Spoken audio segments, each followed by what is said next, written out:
Bismillahirrahmanirrahim. Shakespeare and sonnet بوایو. شکسپیر عظیم مفکر د لندن، بهترین ناصح، بهترین شاعر او ډیر اوچت ناصح. نو ډیر عجیبه خبرې کوي جی، او ډیر عجیبه یو نصیحت کوي. د داره خبره یو نصیحت، یو پیغامي چې انسانیت ته یې پرېښی دی. ډیر بلند فکر انسان دی جی. سونیټ 54 څلور پنځوستم سونیټ. سونیټ د انګریزۍ یو قسم نظمي چې په دې کې 14 کرښې او د دې بیا د خپل قافیو خپل حساب وي، خو مونږ په هغې کې نه ننوځو. مونږه صرف دا وایو چې دی په دې کې څه وایي. Oh, how much more doth beauty beauteous seem by that sweet ornament which truth doth give. The rose looks fair, but fairer we it deem, for that sweet odor which doth in it live. نو که تاسو دې ټکو ته وګورئ دا بدل دي، پخوانی انګلیش دی، خو بیا هم Oh, how much more doth beauty beauteous seem. وګوره که نه حسن څومره نور ښکلی ښکاري، څومره نور وګوره حسن څومره نور حسین ښکاري. By that sweet ornament which truth doth give. په هغې سویټ مطلب ښکلي خوږ ornament کالي باندې کم چې truth صداقت دی له ورکوي. مطلب یې دا دی چې هم حسني او هم په دې حسن سره صداقت شاملي، نو دا نور ښکلی ښکاري. بیا مثال ورکوي. The rose looks fair, but fairer we it deem, by that sweet odor which doth in it live. ګلاب مثال ورکوي چې ګلاب looks fair ښکلی ښکاري، but fairer we it deem، خو مونږ یې نور ښکلی تصور کوو، نور ښکلی ګڼو. په څه سبب؟ by that sweet or for that sweet odor which doth in it live. په هغې ښکلي خوشبو باندې کم چې په دې کې اوسیږي. مطلب حسن لی د ګل سره او صداقت لی د خوشبو سره تشبیه ورکړه.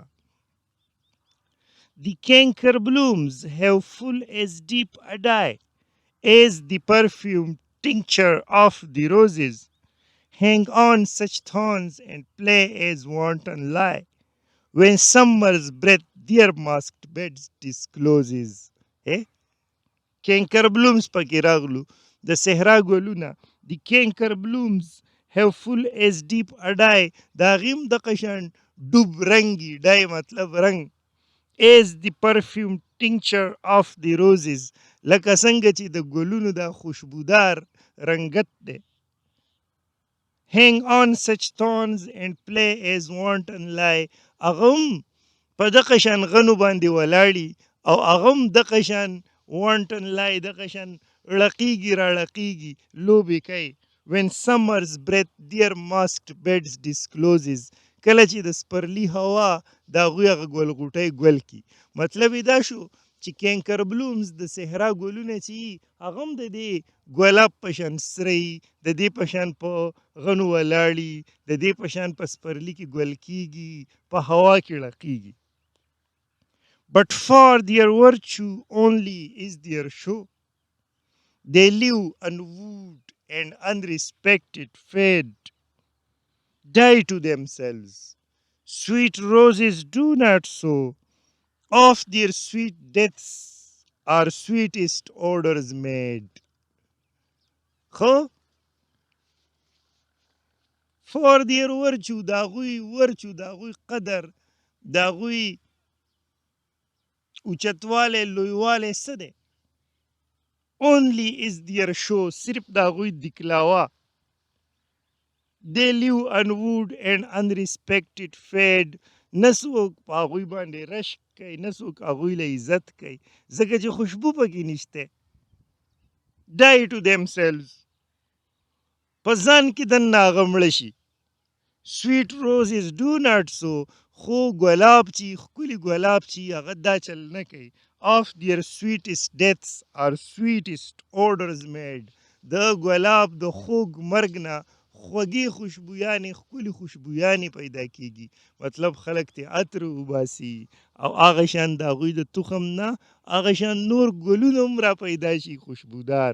نو د دواړو فرق یې وښو چې لکه یو حسن دی، یو انسان دی، هغه حسین دی او ورسره صادق هم دی، نو هغه داسې دی لکه ګلاب.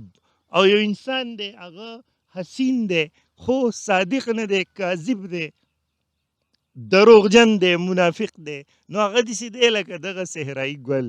ها، صادق حسین چې دی هغه خوشبویانې خوروي، انسانیت له فایده ورکوي. او دا کاذب حسین چې دی د صرف د خپل ځان دپاره ژوند تیروي. نو په دواړو کې فرق دا راغی چې دا یو چې دی د انسانیت ته څه پرېږدي، خوشبو پرېږدي، تعلیم پرېږدي، او دا بل چې دی بس په ځان کې ورک د دنیا نه ختم شي. And so of you, beauteous and lovely youth, when that shall fade, my verse distills your truth.